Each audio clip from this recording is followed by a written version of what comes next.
Hey guys, back again with Ray 5. I know it's been a long time since I've done one of these. Just kind of want to give a heads up on what we're doing pig-wise. Where I'm at here, as you can see, we've got our little farrowing huts, and these are out on about 3 acres now. We've got 4 sows in, and the reason I do these, let me see if I can turn around here. You can see they're bedded down heavy with hay.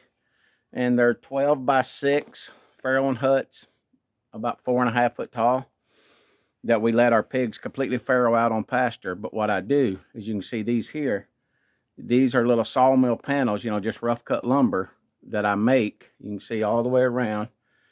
And what I do is I make a corral that's, it's about 15, 20 foot wide and about 50 foot long.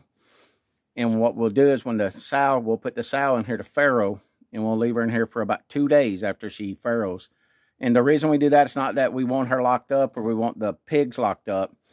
It's just, like I said, we've got 4 other sows on this piece of property, and one's due 2 weeks from now.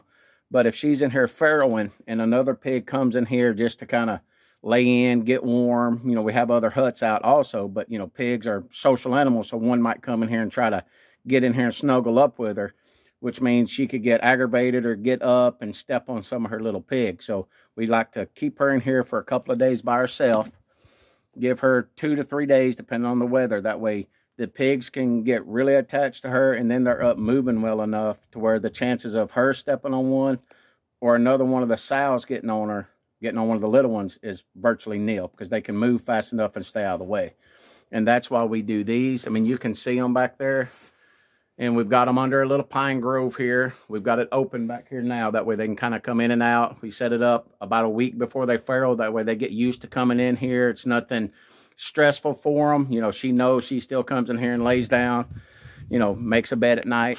But it's just something for us that we have less chance of mama or another sow getting on any of the baby pigs and, squishing them or hurting them. So just a little heads up. And the way I got these here, the way I build these, let's see, I don't know if you can see, is I take lag bolts and I run through these panels all the way through, and I take little pieces of chain and to the farrowing hut itself, and I just wire them up with steel wire. That way I don't have to worry about running screws. Let's see.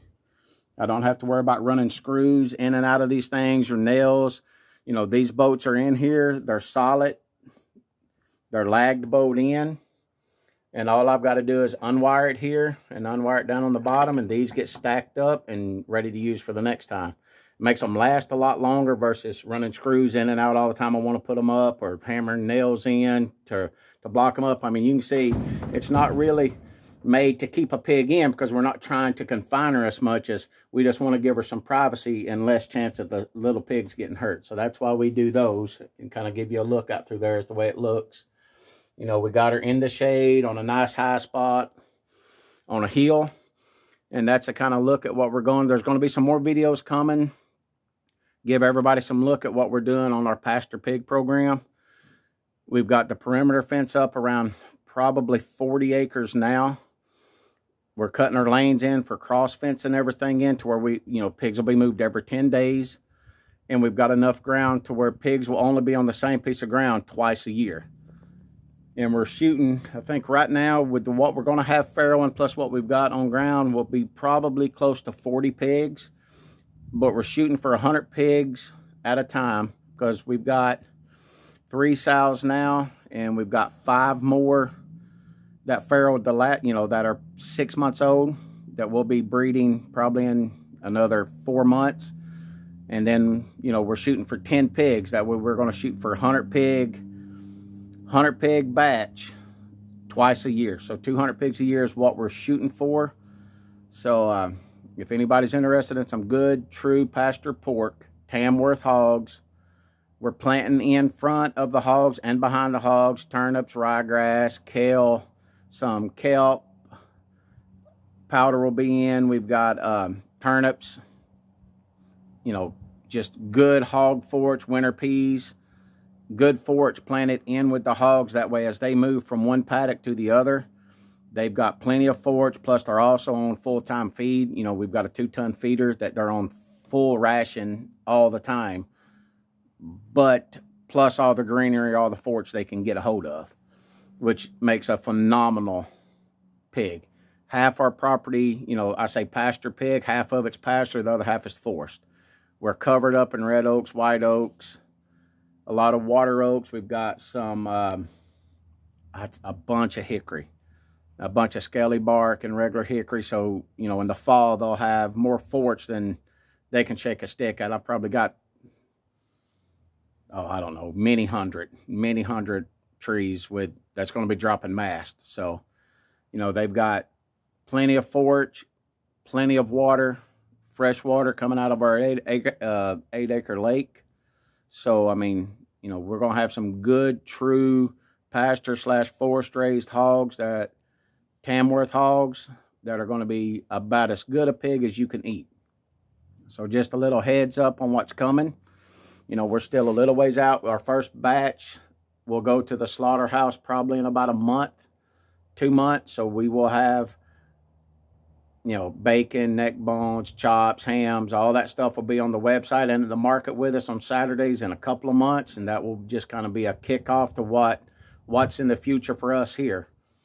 So that's it. Just kind of giving you a heads up on what we're doing in our little farrowing hut.